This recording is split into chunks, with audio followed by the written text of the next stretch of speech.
Mary, we like to get started by taking ourselves into our spiritual center by making the sound of Om together. So to do that, we'll put both feet firmly on the floor and touch with Mother Earth, and take 3 conscious breaths.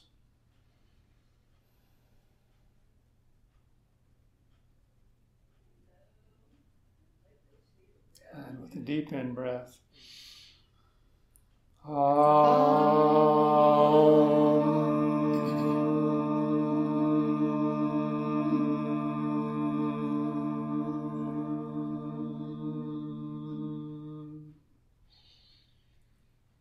Shanti, Shanti, Shanti.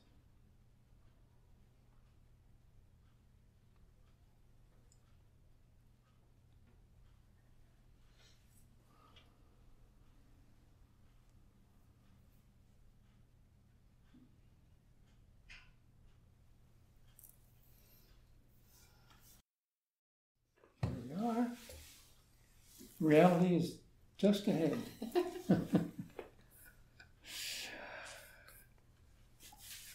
And we're going to study the concept of 2 realities. Has anyone got idea yet what these 2 realities might be? Oh, you're waiting for today to find the answer. Yes. 2 realities, and we're studying the Bhagavad Gita, the version called the Living Gita, and the translation of Bhagavad Gita is Song of the Lord.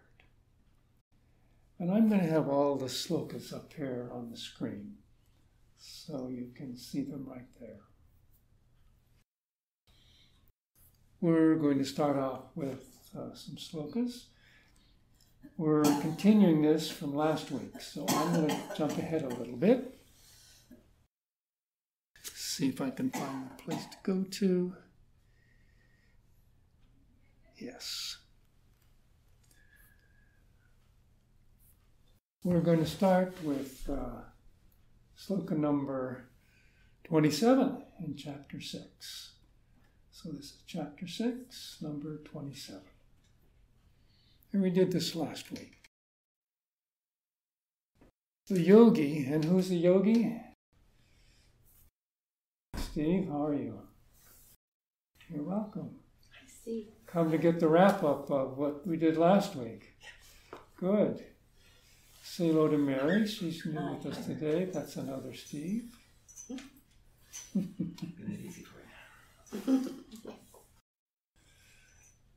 So here's a couple of slokas last week, just a quick review. Who's a yogi? We are all yogis.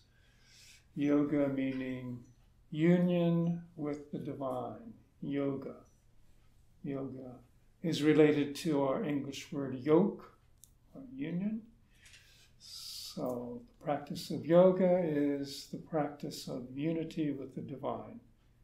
Although here in the West, yoga has come to mean just the hatha yoga, which are the physical postures that are one of the spiritual practices to help one achieve that experience of union with the divine, yoga. So we are all yogis, somewhere on the spiritual path.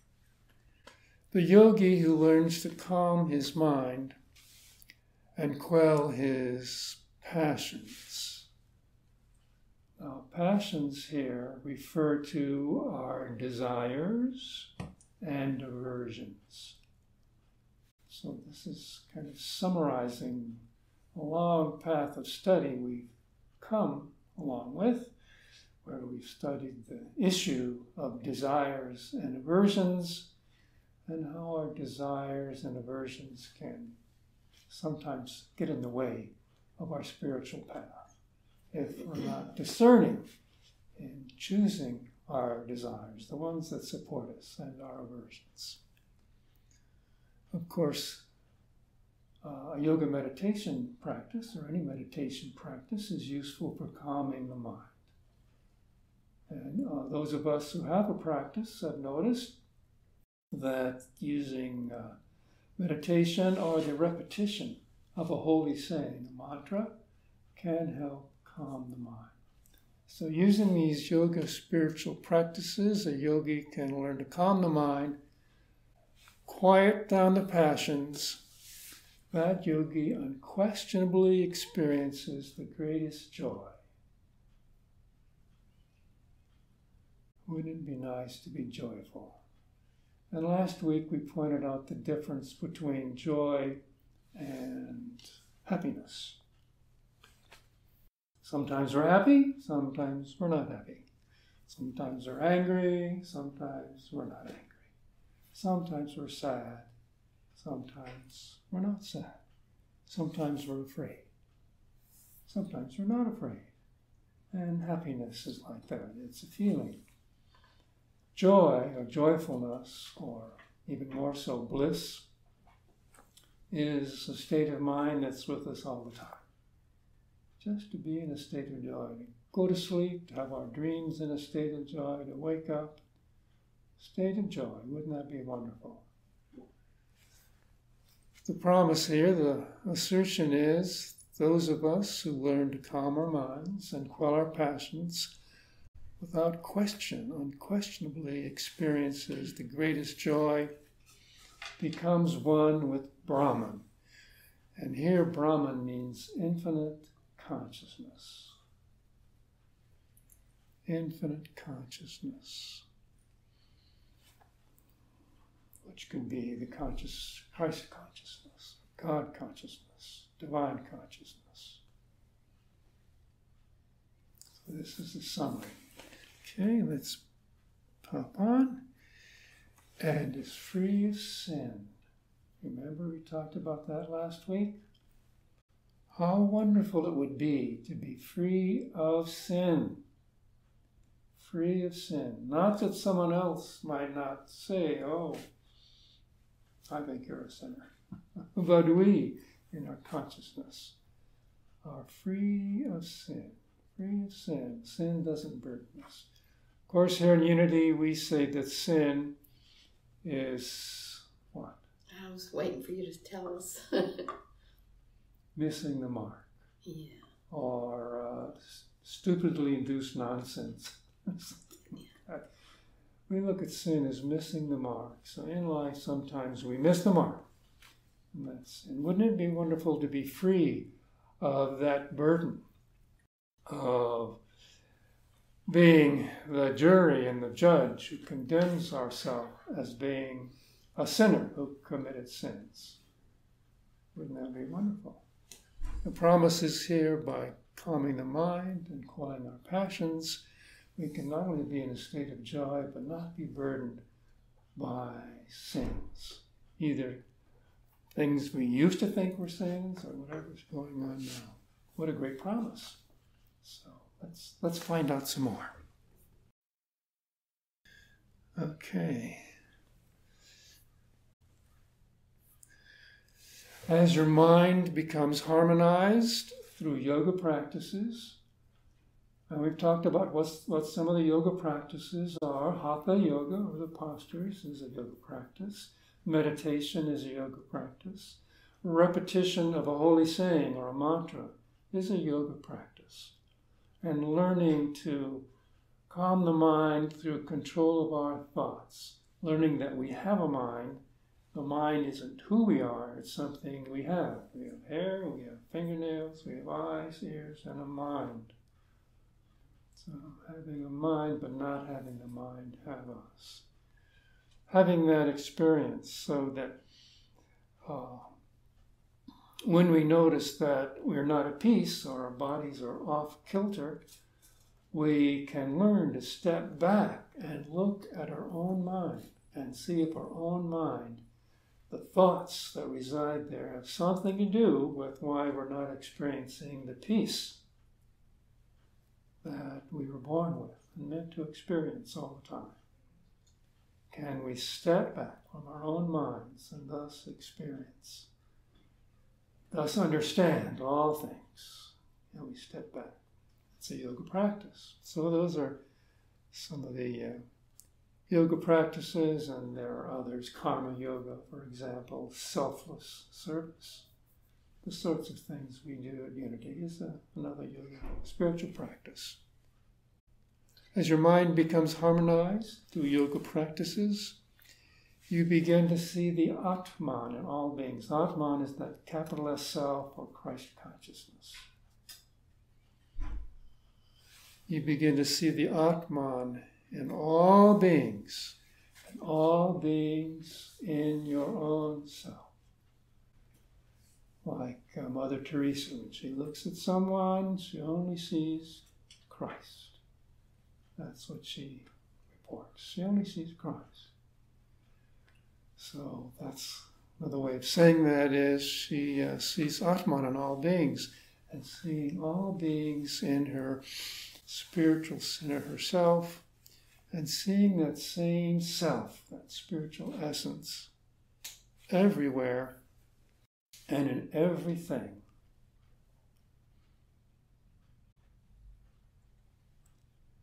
Sounds like a lot to do, doesn't it? And a great leap. And yet we have a song that our New Day chorus used to sing. It goes like this. Everything is holy now. Oh, that's my favorite Remember that one. song, Steve? Yeah. Mm-hmm. Everything. Roger Tomhay wrote that, didn't he? Yeah, I think so. Everything is holy now.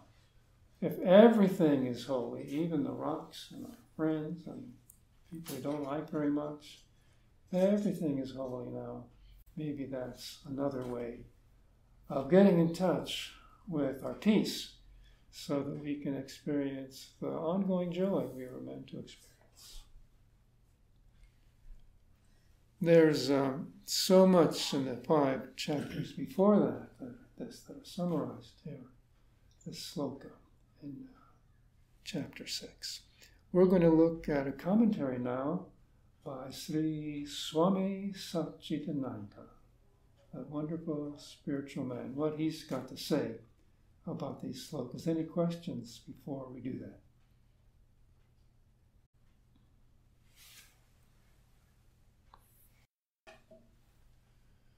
Here's his commentary. Satchidananda says, Lord Krishna, now we know in the Bhagavad Gita, Lord Krishna, or the incarnation of God, is speaking to the warrior, Arjuna, giving him advice. That's the setting for the Bhagavad Gita. So the advice is given by Lord Krishna. Lord Krishna speaks of the mind harmonized through yoga. All these yoga practices. Without equanimity of mind, one can never see oneself in all beings, and all beings in oneself. Peace, equanimity of mind. How do we achieve that peace and equanimity of mind?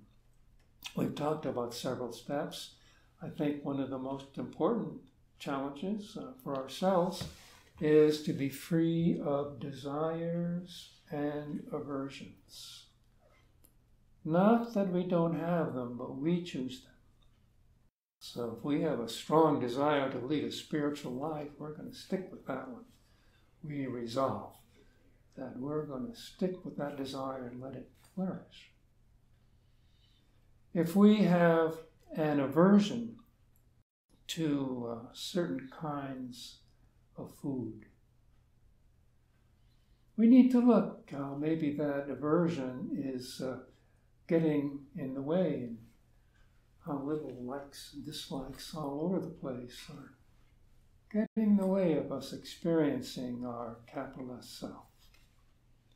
One of the practices that another spiritual master recommends is when you go out to dinner in your favorite restaurant, and there's that favorite dish you like to order, and your friend places her order first, and she says, I'm going to have a bacon, lettuce, and tomato sandwich. Whereas you had in mind a hamburger with ketchup and French fries. That's one of your lives. As a spiritual practice, say, well, you know what?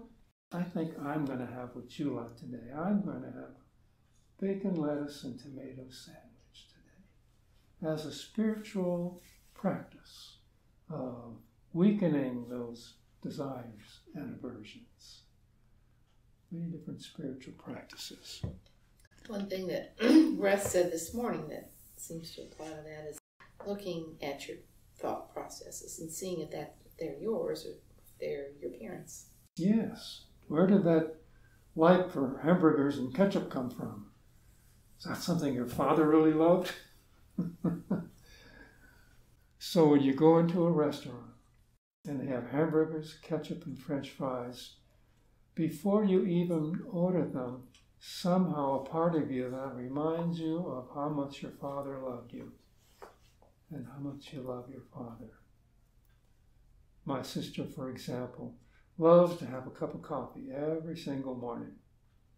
Every single morning. And my father used to have a cup of coffee every single morning. And sometimes I see her, well, you know, that may not be as healthy as we used to think it was. She said, oh, it reminds me of Dad. He had a cup of coffee every morning. So that like is hooked into the experience of how much our father loved her. And there may be other ways of experiencing the love of our Father, who's gone now, without taking something into us that may not be healthy for us. So that's discernment, stepping back from a desire, looking perhaps at the source of it, and saying if it really serves us now. And maybe there's some other way to meet some fundamental need that's associated with that desire. To achieve that equanimity of mind. So without the equanimity of mind, Satchidananda says, one can never see oneself in all beings, and all beings in oneself. We learn here in unity to see the Christ consciousness in others. Look at others and experience the Christ consciousness. And here the teaching is, until we have our own equanimity, that's going to be a tough job. We can think it's a good idea, but to actually experience it, unless we're coming from our own peace, we may not really be able to see oneself in all beings. And all beings in oneself. Right? Observations, comments. I encourage comments and observations, by the way. Sometimes what we share with one another is more meaningful and useful than what we reread here. I think stepping back is what you said that's really talks to equanimity. Stepping back from our own minds. A first step. Well, the first step from stepping back from our own minds is realizing that we have a mind that's not who we are, and having the experience of your mind thinking. That's a huge leap. It was not till recently in my life that I was able to notice my mind thinking. I just always sort of was my mind.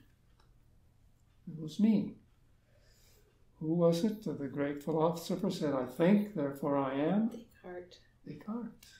I think, therefore I am. We go a step beyond that. We might say, I think, therefore I have thoughts. I think, therefore I have thoughts. Is a little baby with no thoughts a being? And I am, of course, before that baby has any thoughts. That baby is an I am. And you look at babies, and babies have a true experience of themselves. You can see themselves just glorying in who they are. They have an I am experience. Yet if we get into our minds and are dominated by our minds, so that we're all in our minds, we might say, oh, I think, therefore I am, which is a mind concept. But Satchidananda and yoga, spiritual traditions, we might say, I am coming from here because I am. I am because I am. There's no logic to it. Rather, it's a spiritual experience. So that spiritual experience, equanimity of mind, allows us to see oneself in all beings in oneself. This means you rise above superficial differences to the very essence of which everything is made. Superficial differences to the essence of which everything is made. You rise above the changes of name and form. Nature is filled with name and form, but behind these is one essence. Name and form. Name and form. This is a desk. It has a form. This is a finger. It has a form. That's a coffee cup. Its name is coffee cup. That's how we refer to it. It has a form. There it is. However, if we look a little deeper, we might see that all of these things that we call reality, and what Satchidananda calls the superficial reality, isn't permanent, changes. Now he gives some nice examples. Even the scientists agree. They say that all you see isn't real in the ultimate sense. All you see isn't real in the ultimate sense.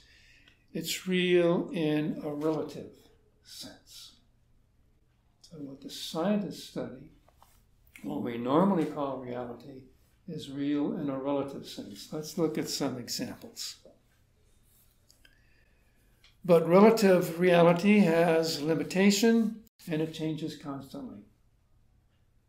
Relative reality changes constantly. Even the stars change. Every now and then, one of the stars will explode or implode and turn into a black hole.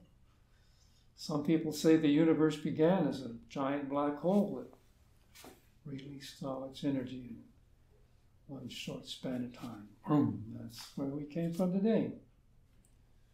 We were the same. Changes constantly. That's part of nature. Now he asserts, anything that changes constantly cannot be absolutely real. All right, so here's where we need to challenge our minds. He's saying there's relative reality and absolute reality. He's going to talk about absolute reality. First of all, let's get our arms around relative reality. And he says, anything that constantly changes cannot be absolutely real. Sometimes you say one thing, sometimes you say the opposite. Are you truthful or are you a liar? And the same way, when things constantly change, they can't be real. He's got another example coming up here. So are you truthful or are you a liar? Sometimes you say the opposite. These are labels. These are word labels that we apply. We apply word labels. We apply a word label to this coffee cup. I apply a word label to this finger. When it's snowing outside, I apply a word label. I say, snow. Now we know something interesting. If you live up in the far north and are part of the Inuit culture, we used to call them Eskimos, they have tens of words for snow. Tens of words for snow. Just like for trees, we have many different words for trees, depending on the kind of tree. All right. Once I was called a little baby. After a few years, I was called a boy. Then I was called an adult. Now they might call me an old man. We're called different things, aren't we? When I was a child, I thought like a child.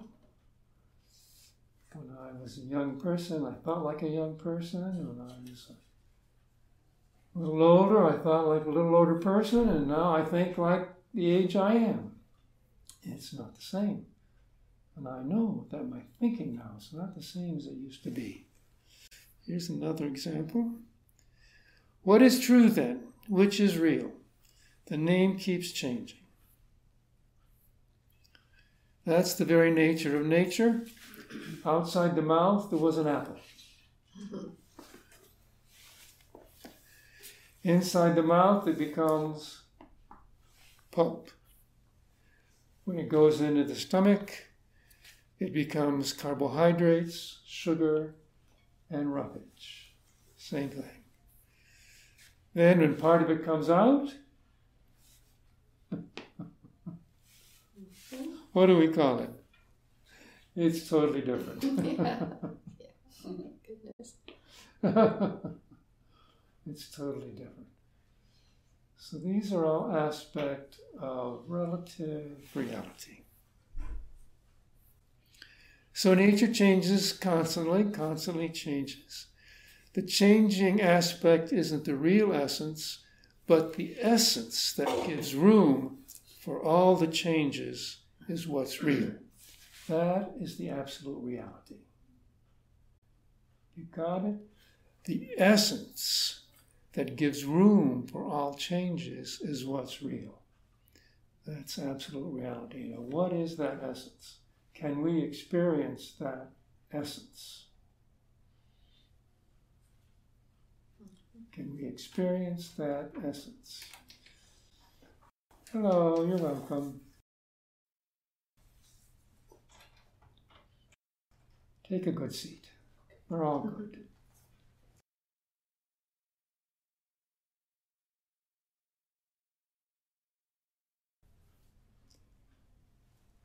All right, the essence that gives room for the changes is what's real. That's the absolute reality. Has anyone experienced that essence?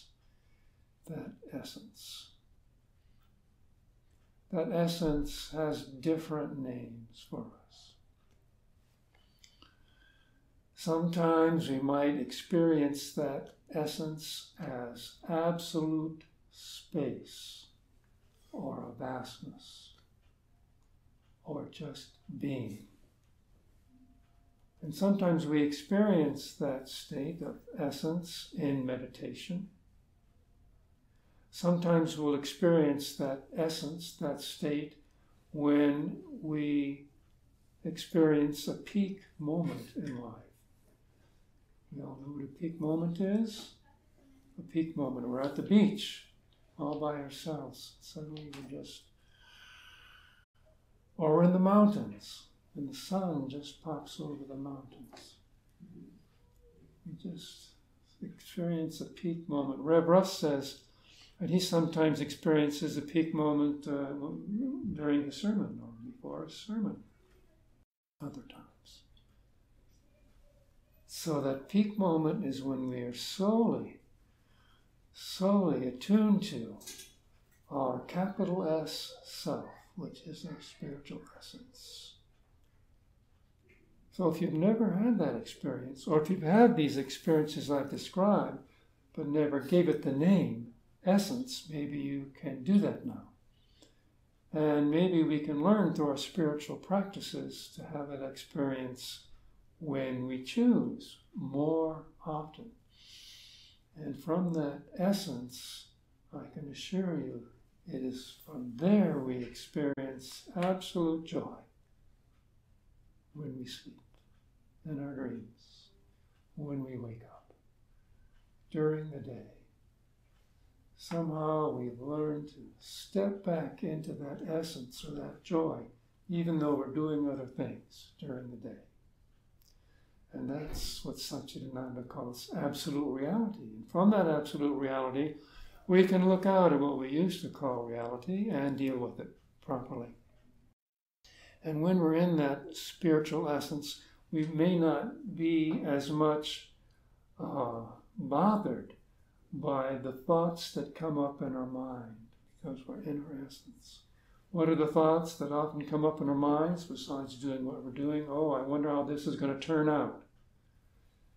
An expectation that things won't turn out bad, a desire they won't turn out bad. Or maybe as we're doing something, our mind goes back to what happened yesterday when something displeased us and we weren't really happy with that. And we wonder what those people thought about us. We wonder if we did the right thing and we're feeling some regrets. Those are all associated with desires and aversions. See that? Mm-hmm. So when we allow the mind to wander into those desires and aversions, we're not experiencing that spiritual essence that we are. And when we do, we experience that joy that we were born with. That's why the practice of learning to be discerning about our desires and aversions, learning that having expectations can be a big trap. Having expectations can be a trap. I give you this gift. Why didn't you say thank you? I expected you to say thank you. Can we give the gift just because that's who we are? We're the sort of person who gives gifts. And we give it because that's where we're coming from. And whatever result comes from having given that gift, we're not attached to it. We're still in a joy of being a giving person and can recognize that other person has a mind and has thoughts and has reactions. And their reaction of saying thank you or not saying thank you is not who we are. That's who they are. And can we still, whether they meet our expectations or not, love that person? Jesus' message, to love that person. Meaning, now we fall in love with them. Meaning, can we respect that person just as they are? Show them some respect. 3 aspects to the love Jesus talked about. Can we respect that person? See how we're stepping outside our expectations now? Can we treat that person with a spirit of generosity? Respect, generosity. Can we be generous in our assessment of that person? Whether they said thank you or not. Finally, the third component of this love is compassion. Can we look deeply in their eyes and allow ourselves to put ourselves in their shoes? That's when we see ourselves and others. And have compassion for whoever they are, whatever they've done. If we can do these things, these spiritual practices, we retain that absolute reality, our essence, which is joy. And the peace beyond all understanding. We can't even understand this peace. We talk about it, but we don't understand it. We can experience it sometimes.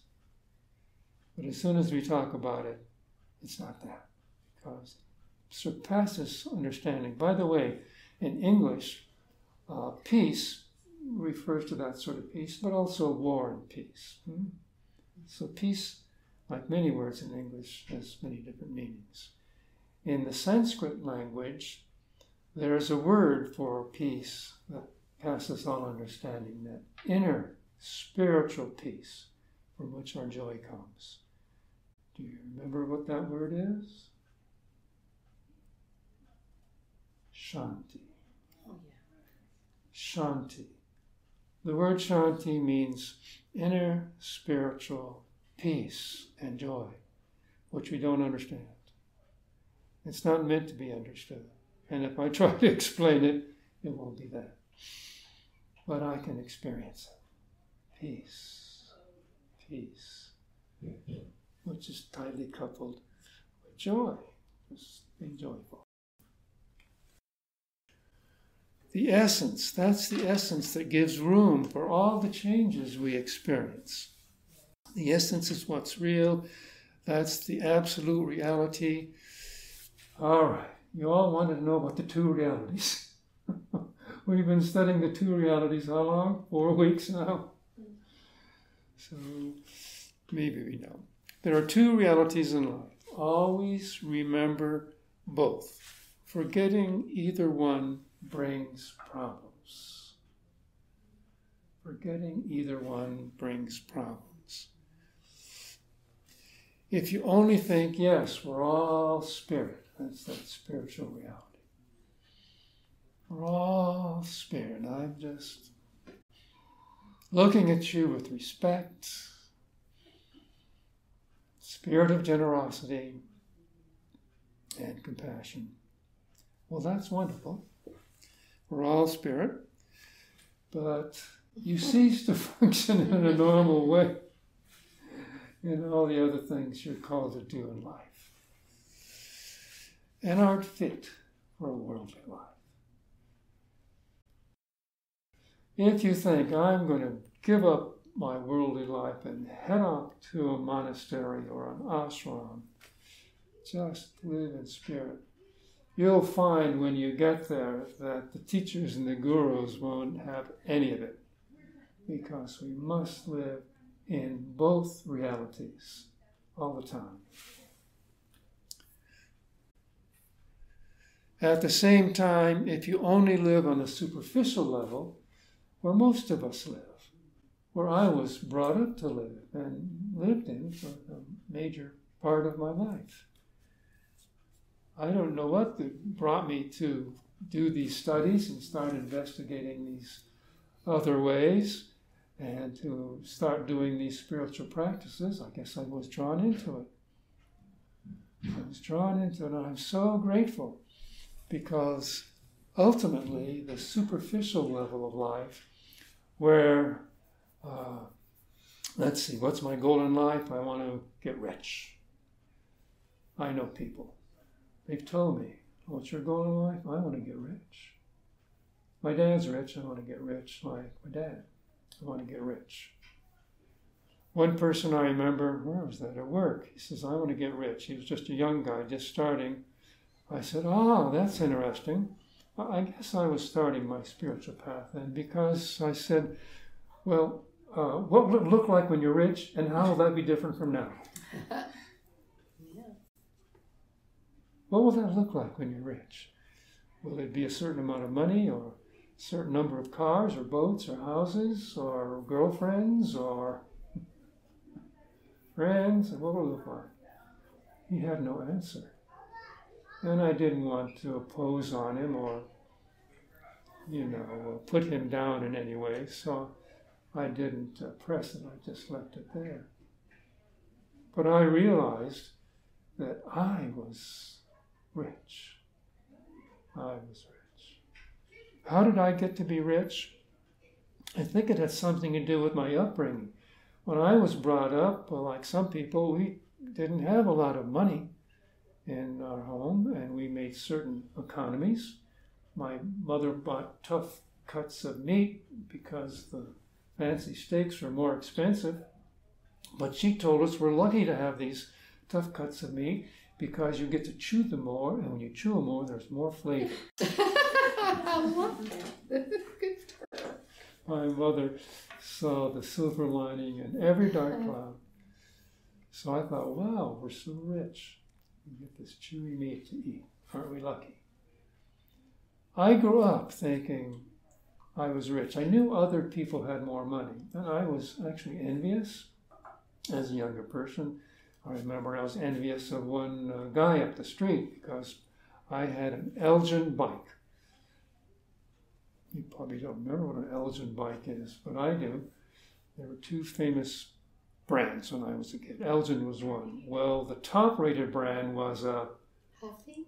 Schwinn. A Schwinn? They didn't have before Huffy. They didn't have puppies. They had a Schwinn, and this guy up the street had a Schwinn. Furthermore, my Elgin was one speed. Now, my dad showed me how to take that Elgin apart, and I would grease the rear gears in it and oil it up, and I got polished, and I polished it up. Wow, that Elgin just ran great, and all the gears ran perfectly, and it's no wonder I do the same thing with my cars today. They're all shiny. I make sure they run perfectly. But that kid up the street had a 3-speed Schwinn, and I only had a 1-speed, and I was envious. I thought, well, we don't have enough money, I guess. So you see, our minds can go back and forth from feeling rich to feeling deprived. Can we train our minds so that we are always in the presence of that essence and joy, and all we experience is the richness of life? Can we experience having faith in the way things are right now? Can we see the world as ourselves? Can we love the world as ourselves? Coming from this essence. So, I am always in tears over the beauty of these messages. Like almost every week. It's so beautiful. Thank you. let's all have a good cry. Thank you. If you only live on the superficial level, then you constantly see the differences. Now, if this reminds you of something going on in our political sphere today, it's no wonder. Superficial level, you constantly see the differences, and that creates many problems. Wow, do we see problems in our communal life these days? Who is she? Who is he? I'm different. Can you think of anyone in our communal political life from whom you're different? Everybody. Pardon? Everybody, hopefully. You're different. Have you noticed that they have the firm belief they're different from you?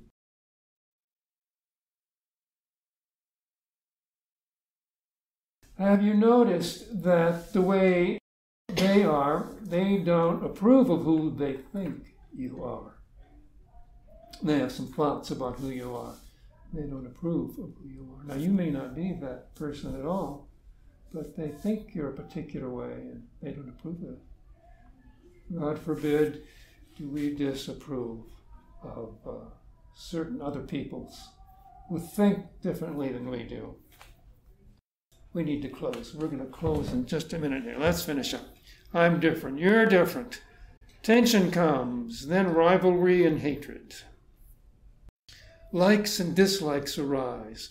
But the real yogic way of living is to keep both of these realities in mind, the absolute reality and the superficial or manifested reality. Now we've got the two realities. So we're ready to close for the day. Any questions before we close?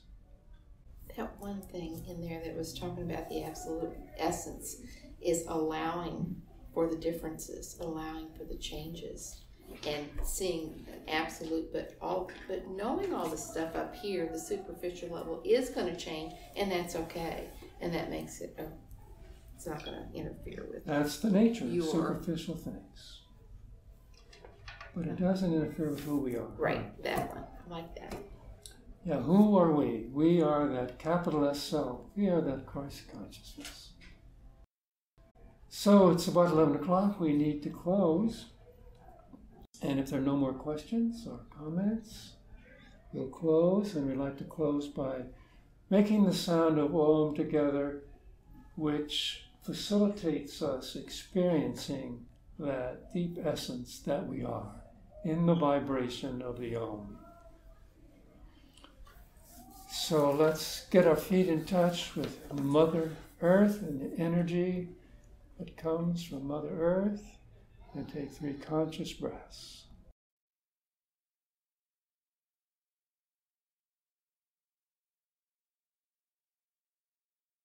And with a deep in-breath,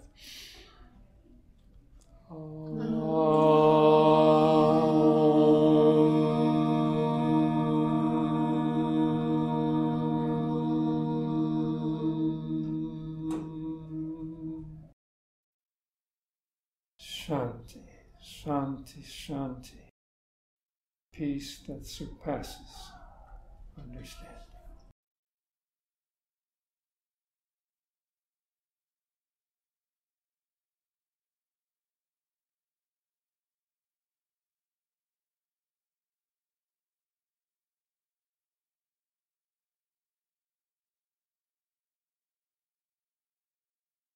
and go in peace. Thank you. Oh, we all got it now? When someone says, did you go to that class and find out about the two realities? You can say, oh yeah, I wonder what they are. Yeah. All right. Get on the internet.